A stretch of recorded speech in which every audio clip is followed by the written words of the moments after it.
This presentation provides an overview of the subject of statistical inference. The instructional design for this presentation was done by David Kleinbaum, statistician, and Anna Washington, educator. The narration was done by David Kleinbaum. Statistical inference is a body of knowledge concerned with making inferences or drawing conclusions about a population based on a sample. We begin by distinguishing statistical inference from statistical description. We will also distinguish estimation from hypothesis testing. We will then provide, through some examples, an overview of key concepts. To see what is meant by the term statistical inference, suppose we observe a sample of people and find that the mean weight for this sample is X bar. If we then want to use X bar and other information from the sample to draw a conclusion about the true mean weight mu of the population we sampled from, we would have a statistical inference problem. Notice that several distributions have been sketched above because we don't know the population mean mu and therefore cannot exactly determine which distribution curve describes the population. In contrast, we are interested in statistical description, not statistical inference, when we know all the characteristics of the population, including its mean and standard deviation, and simply wish to describe some feature of it. For example, we may have the census data for all households in a particular geographical area and want to use this data to describe some feature of the area, for example, mean family size, which was measured by the census. In such a case, no sample needs to be considered and no inference has to be made. As another example of a statistical description problem, suppose our variable X is income in thousands of dollars, and we believe that the distribution of this variable for the entire population is normal with mean 4.5 and standard deviation 3.5. As in the previous example, we do not have to use statistical inference to describe any characteristic of this population, and no sample needs to be drawn. For instance, if we want to know the proportion of persons making more than $9,000, as shown in the right tail, we simply transform the variable to the z-scale and look up in the z-tables the probability corresponding to that area. Although we can certainly identify situations where statistical description of a known population is all that is required, by far the majority of empirical research requires the use of statistical inference. In fact, it is rarely practical or economically feasible to gather information on every individual in the population. Hence, a sample must invariably be taken and inferences be drawn from that sample to the entire population of interest. There are two major types of statistical inference: estimation and hypothesis testing. This presentation is intended to give an overview of both estimation and hypothesis testing. Examples and basic concepts are included, but no computational procedures are shown in this presentation. As a matter of fact, this presentation is the first part of a four-part instructional package on statistical inference. Part 1 provides a conceptual overview of the topic of statistical inference. This presentation, although it does not demonstrate how to make any calculations, is important because it lays the groundwork for the parts to follow. Parts 2 and 3 cover aspects of estimation, mainly finding confidence intervals. Part 4 discusses hypothesis testing. These latter three parts demonstrate the statistical techniques for making statistical inferences in specific problem situations.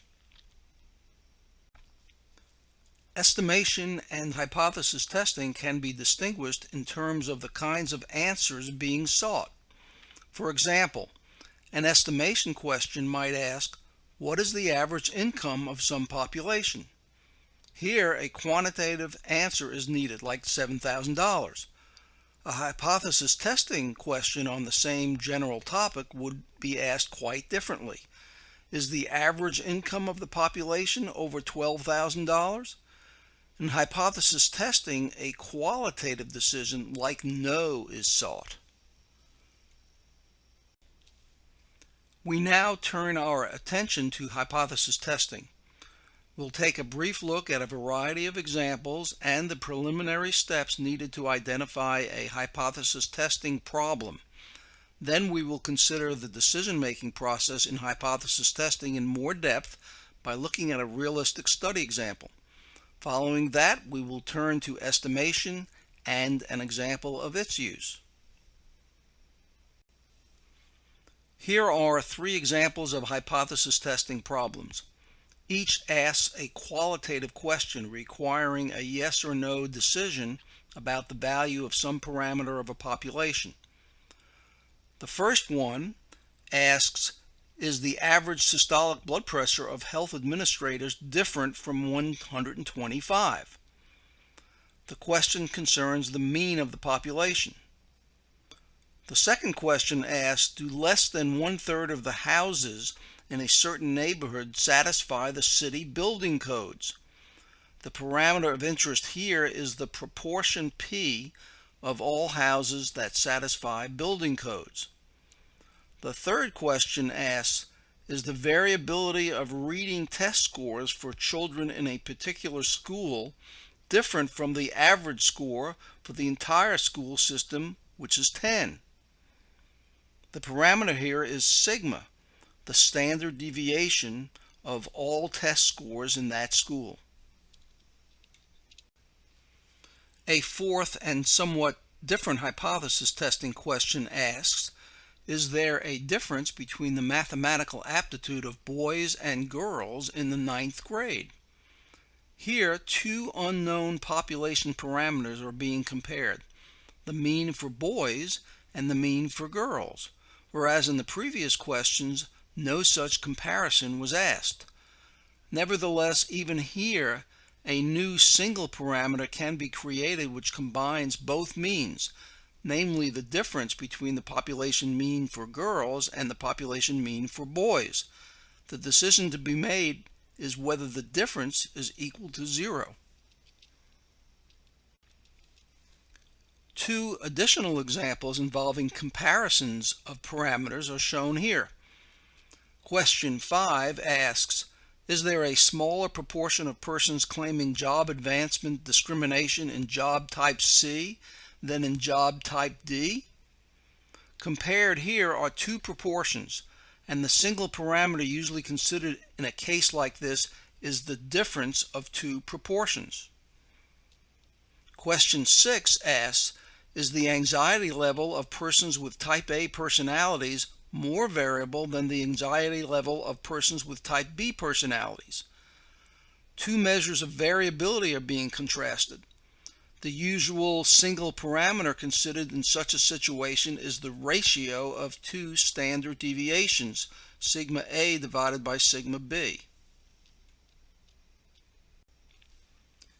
In the 6 hypothesis testing situations just seen, the 6 parameters mentioned were the mean, the proportion, the standard deviation, the difference of 2 means, the difference of 2 proportions, and the ratio of 2 standard deviations. These parameters by no means exhaust the supply of possible parameters, but they are sufficient for our interests. In any case, whether it's hypothesis testing or estimation, identifying the parameter under study is a key step in solving the problem. We have now identified 3 preliminary considerations to the actual process of hypothesis testing or estimation. First, we must determine whether we have a statistical inference problem. Second, we must decide whether it is an estimation or a hypothesis testing problem. And third, we must identify the parameter of interest. We will now proceed to discuss hypothesis testing at some length through a study example. Let's consider mathematics and sex. Are there sex differences in mathematics aptitude and performance? More specifically, why are women underrepresented in the mathematics profession as compared to other professions? And what, if anything, can be done to change this situation? One current view holds that women fail to choose math careers because of cultural and environmental influences and conditions, rather than because of any biological difference in math ability between the sexes. If so, then efforts to encourage or recruit women to take math courses or major in mathematics during their college years might not only improve female participation and performance in math, but might even lead to an increase in math majors, advanced degrees, and eventually to an increase in women in math and related professions such as statistics. Let's assume that in order to get more women into mathematics, several colleges initiated a recruiting program in 1995 directed at first-year college women. Subsequently, 7 to 10 years later, a study was undertaken to determine whether this program was effective in increasing the number of women who obtained a graduate degree in mathematics or statistics. We will assume further that the study compared women from two groups of colleges. The first group, which we will call Group A, consisted of a sample of 3 small colleges that, as just described, initiated in 1995 special recruiting and counseling programs to encourage women students to take math courses. The second group, which we will call Group B, consisted of a sample of 3 colleges of similar size and academic standing that did not initiate any kind of math recruiting program aimed at women. Suppose that 625 women graduated from the 3 colleges in Group A between 2002 and 2004, and of these, 15 earned or are candidates for PhDs in mathematics or statistics. From Group B, suppose that 576 women graduated, and that between 2002 and 2004, 8 women earned or are candidates for PhD degrees in mathematics or statistics. By dividing the number of PhDs by the number of graduates for each group, we get a proportion for Group A of 0.024 and a proportion for Group B of 0.014. Thus, the proportion of Group A is almost twice that for Group B, an impressive difference. These results suggest that the recruiting efforts are paying off and lend support to the view that environmental factors play a part in women not choosing math careers. Based on our study data, we would like to make an inference that the true proportion of PhDs in math or statistics for recruited women is different from the corresponding true proportion for non-recruited women. But even though the evidence may seem impressive, are we justified in drawing such a conclusion based only on a sample of 6 colleges from a much larger population of colleges we could have studied? Let's take a closer look at how solid is the evidence by way of a statistical test of hypothesis. Recall that the 625 women from Group A and the 576 women from Group B represent samples from larger populations of women college students that might have also been exposed to recruitment as indicated in pink, or were not so exposed as indicated in blue. The sample proportions for groups A and B obtained from the 6 colleges actually sampled are shown on the left. But what if instead of that sample, we had selected 6 other colleges and carried out a similar study, as shown on the right? Or what if we had used other years to draw the sample, even from the 6 colleges we originally sampled? Would the same impressive difference have been observed, or might these results have occurred by chance? To pin down the statistical problem, let's check the 3 preliminary considerations. First, is this an inference problem? Yes, since we are using a sample to generalize about a population.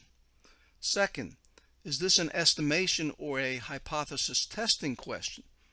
It is a hypothesis testing question because we want a decision about whether Group A and Group B are different. Third, what is the parameter of interest? We are comparing two proportions, so the parameter of interest is the difference of two proportions. This unknown parameter will be denoted as P sub A minus P sub B, where P sub A represents the proportion of all women graduates from all recruiting colleges that go on for PhDs in math, and P sub B represents a similar proportion from non-recruiting colleges. Note further that while our question asks whether P sub A equals P sub B, the parameter of interest is the difference P sub A minus P sub B.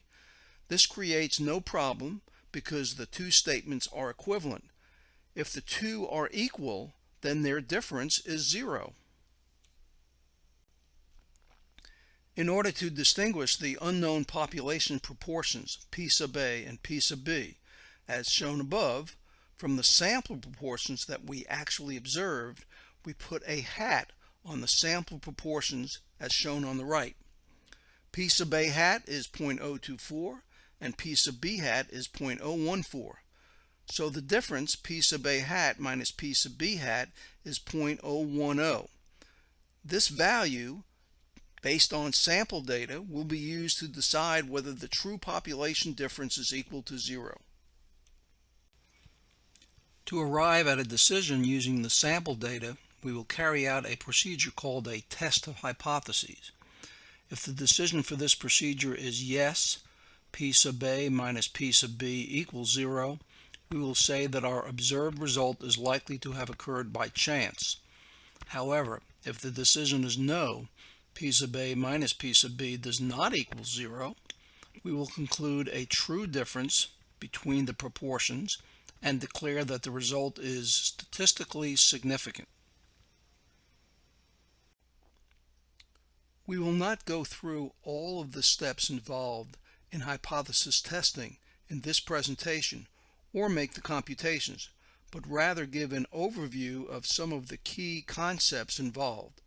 A detailed description of the procedure is presented in later presentations in this series.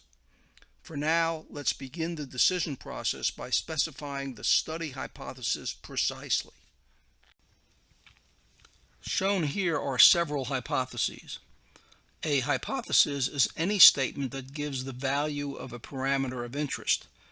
As shown above, we may hypothesize that the difference between the two proportions is 0.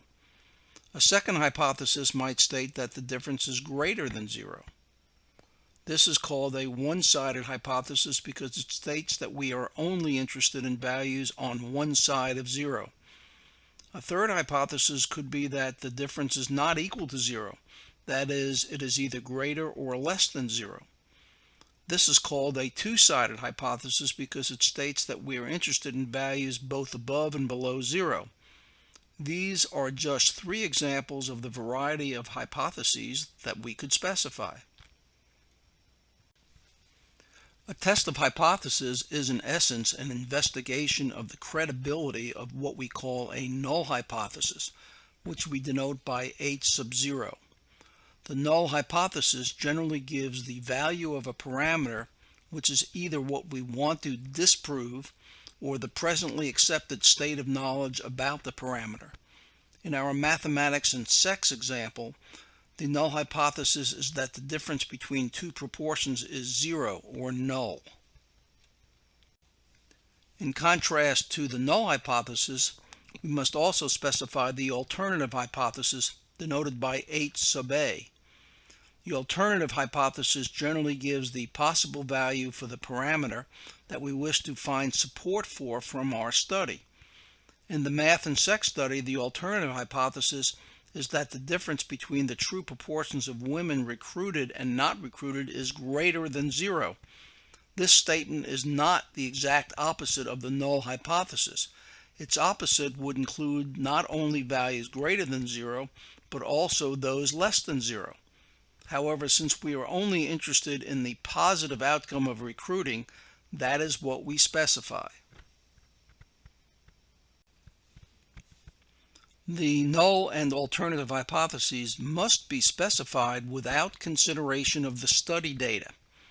To avoid biasing the test results, they must be determined on the basis of the objectives of the study, current theory, and previous research.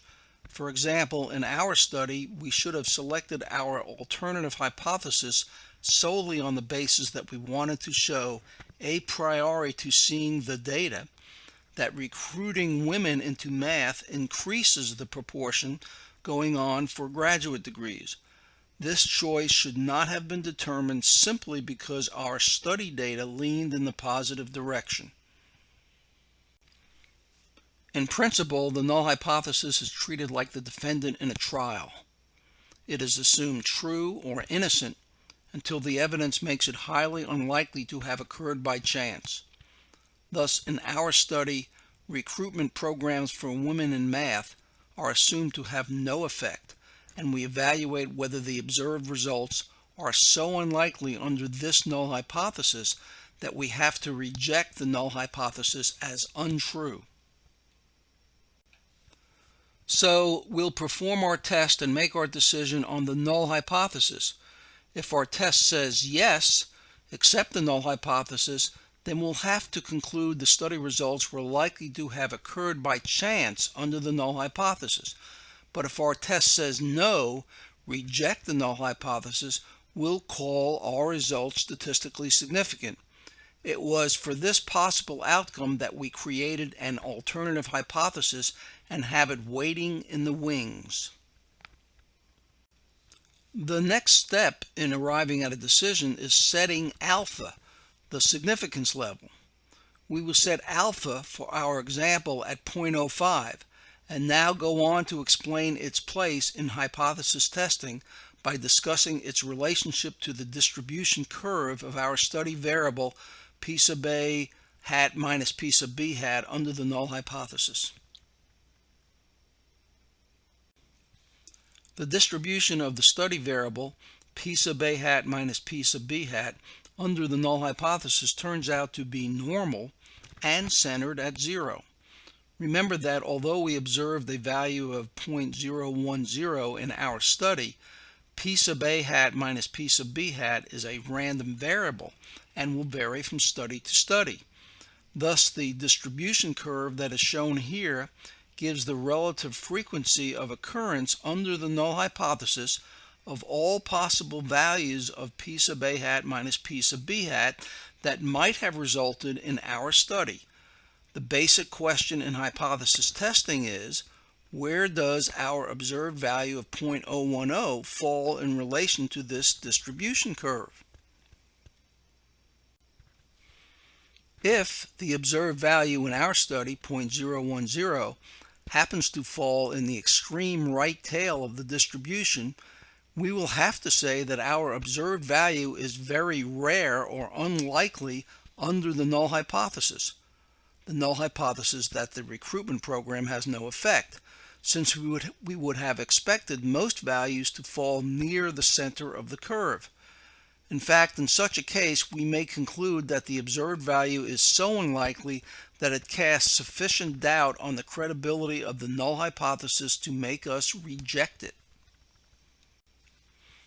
Suppose we decide before doing the study that if our observed value falls in the upper 5% of the distribution, then we will consider the event so unlikely, since the difference between the proportions is so large, that we will reject the null hypothesis in favor of the alternative hypothesis. In such a case, the 0.05 value we have specified is what we called alpha, the significance level, which defines precisely how unlikely our observed result must be in order to call it significant. Thus, the area of 0.05 in the extreme right tail identifies the possible outcomes which we have decided are unlikely enough to make us reject the null hypothesis. However, in selecting any significance level alpha, we must recognize that we are taking a certain risk of making an error from our decision.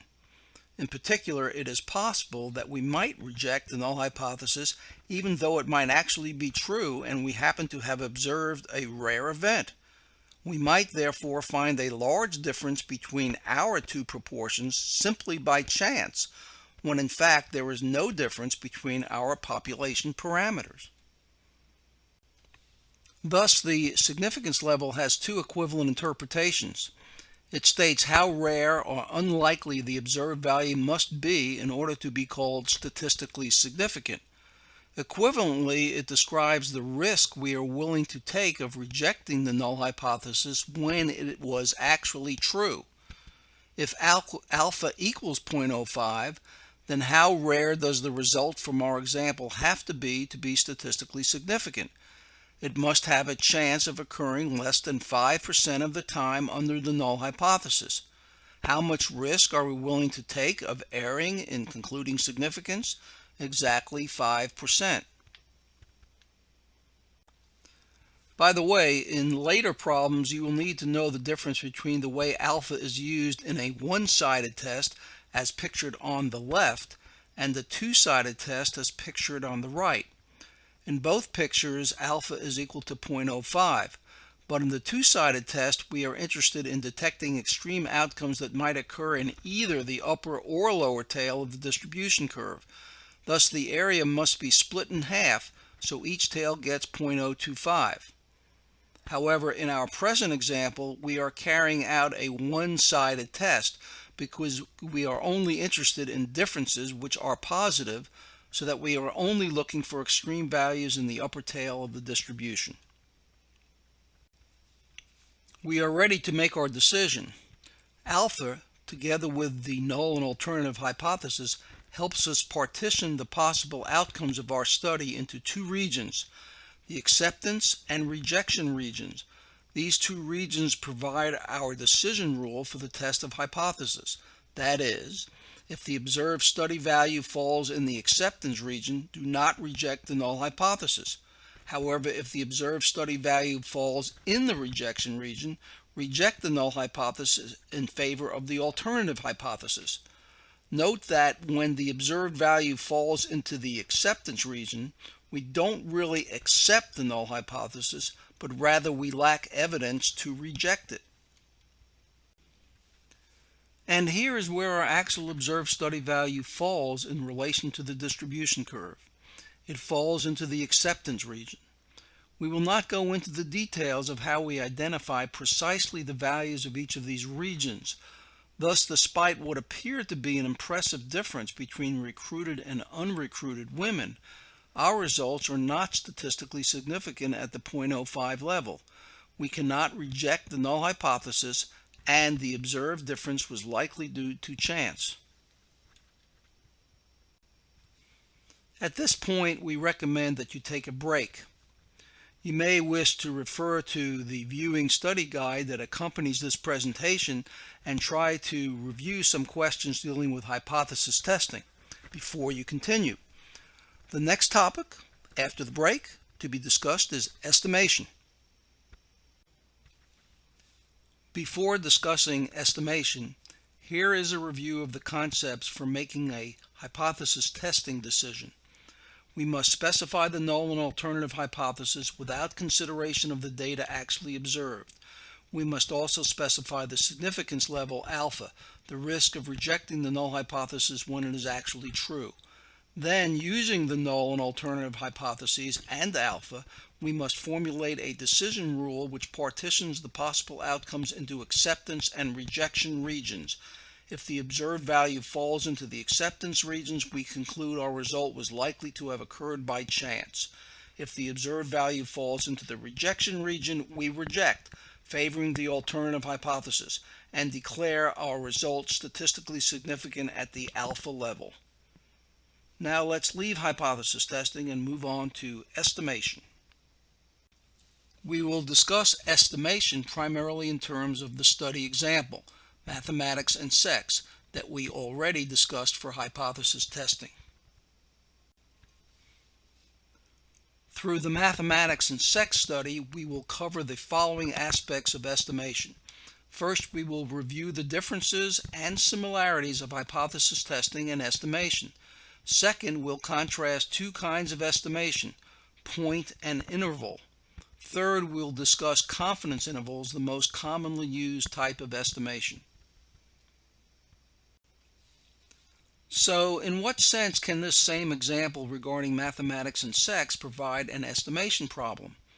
Recall that the hypothesis testing question previously discussed considered the parameter p sub a minus p sub b, the difference between two proportions. If for this same study we want to know as precisely as possible just what this difference in proportions is for our population, we are asking an estimation question. To clarify again the distinction between estimation and hypothesis testing, recall that the earlier hypothesis testing question we considered, shown on the right, was, is the difference equal to 0? We concluded at the end of our test that the answer was yes. In contrast, our present estimation question asks, what exactly is p sub a minus p sub b? A precise value is sought. We must give a numerical answer. In a similar fashion, any example may be looked at as a hypothesis testing or an estimation question, depending on the type of answer being sought. Estimation and hypothesis testing can also be contrasted by their differing approaches to answering questions. A test of hypothesis arrives at an answer by looking for the rare or unlikely event. Estimation arrives at its answer by looking for the most likely values, that is, those values which we are confident lie close to the parameter under investigation. Although the answers sought and approaches are different, estimation and hypothesis testing are interrelated. In fact, we will see that it is actually possible to test a hypothesis using one kind of estimator called a confidence interval. But first, we will distinguish two forms of estimators, point estimators and interval estimators.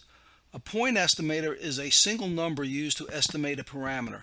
In our example, the number 0.010 was a point estimator for the difference between two proportions. An interval estimator is a range of numbers used to estimate a parameter. An example of such an interval estimator is our number 0.010 plus and minus 0.015, which turns out to be the interval from minus 0.005 to 0.025. Most investigators prefer an interval estimator to a point estimator, even though it may appear that an interval is more imprecise. The opposite is actually true. The range of numbers identifying an interval estimate actually takes into account the unreliability or variance of the point estimate, and therefore is really more precise. That is, interval estimators use more information. Before leaving point estimation, it should be emphasized that all interval estimators start with a point estimator. In our example, the point estimator is the sample difference in proportions, 0.010. From this point, an interval estimate can be obtained by adding and subtracting some number that takes the variance into account in order to obtain upper and lower limits, shown here as L and U. The remainder of this presentation will now consider key concepts about a specific type of interval estimator called a confidence interval. A confidence interval is a particular type of interval estimator which predicts with a certain amount of confidence, for example 95%, that the value of the parameter lies somewhere between the two limits, L and U.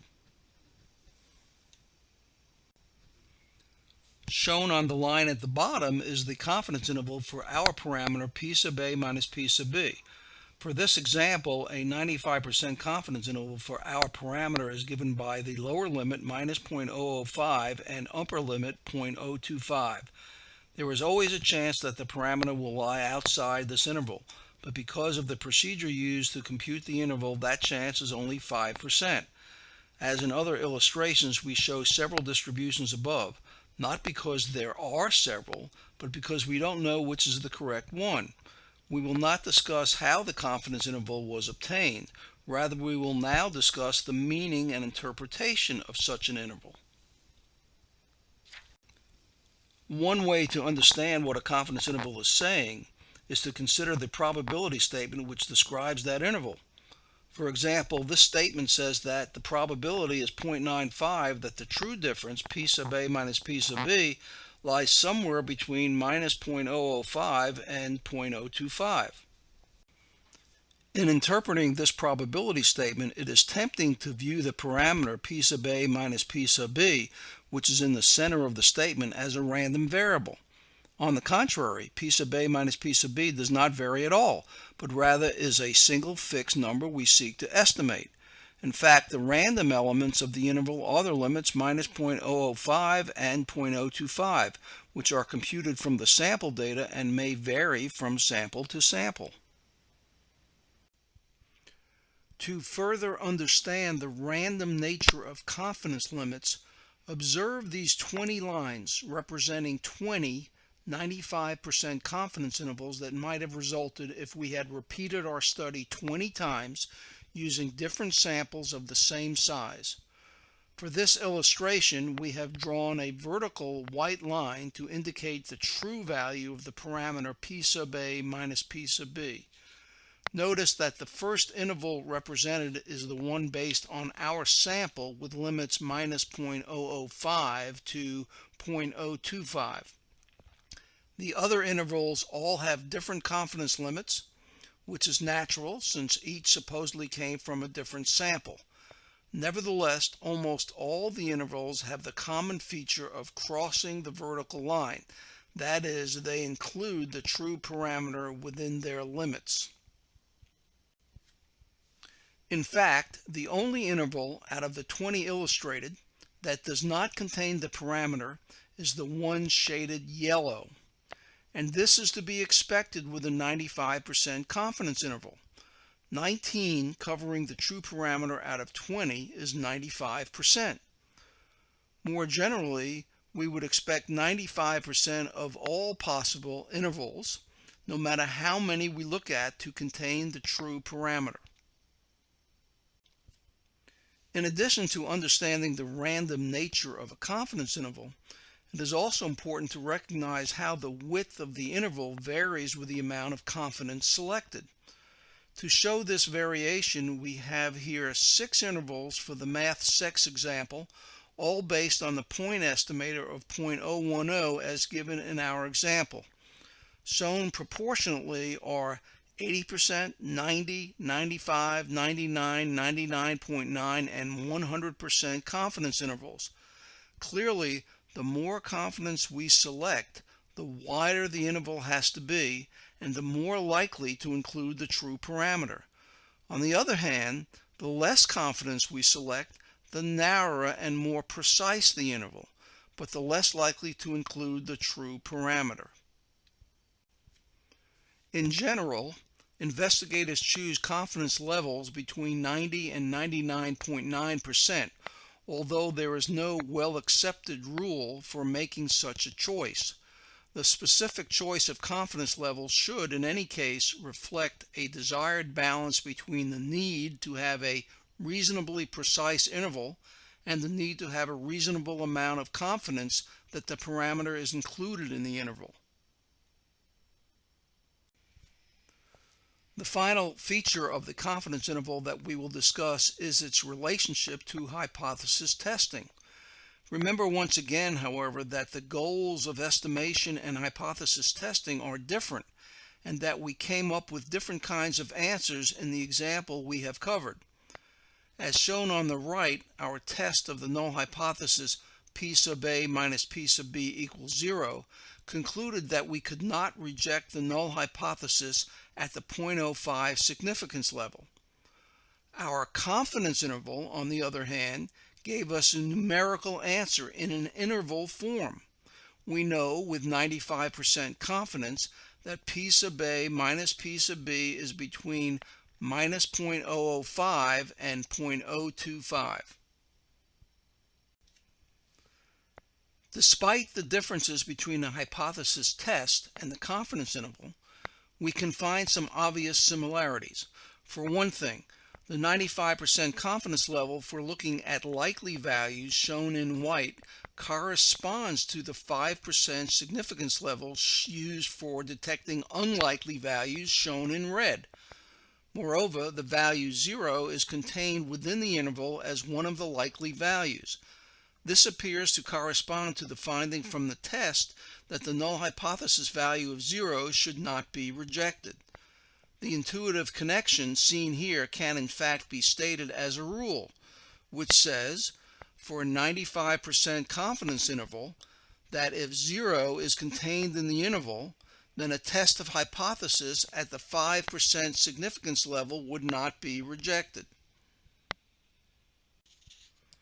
The rule also says that if, on the other hand, the value 0 were to fall outside the confidence interval, this would correspond to falling in the rejection region of a hypothesis test, and we would have to reject the null hypothesis. This makes sense because in this case we could be 95% confident that the true parameter was some number other than 0.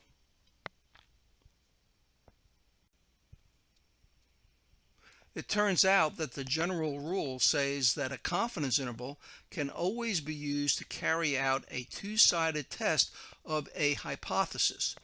In the math sex example, therefore, our 95% confidence interval corresponds to the acceptance region of a two-sided test of hypothesis, where by two-sided we mean that the alternative hypothesis includes values for our parameter both less than and greater than 0. Unfortunately, this two-sided test is not exactly the same as the one-sided test we discussed earlier, where we were only interested in the upper tail or values greater than 0. So it is important in our case not to use the confidence interval to carry out this one-sided test, but rather to use it strictly for estimation purposes. In conclusion then, estimation and hypothesis testing are the two types of statistical inference we can use, and they have different goals and approaches. Nevertheless, one type of estimation, confidence intervals, may be used to perform hypothesis tests, provided the tests are two-sided. This concludes part 1 of our series of programs on statistical inference. The other 3 parts of this series, listed on the right, will go into detail about confidence intervals and hypothesis testing. However, before proceeding to these, we suggest that you complete the review questions and test in the viewing study guide for practice and review of what you have just seen.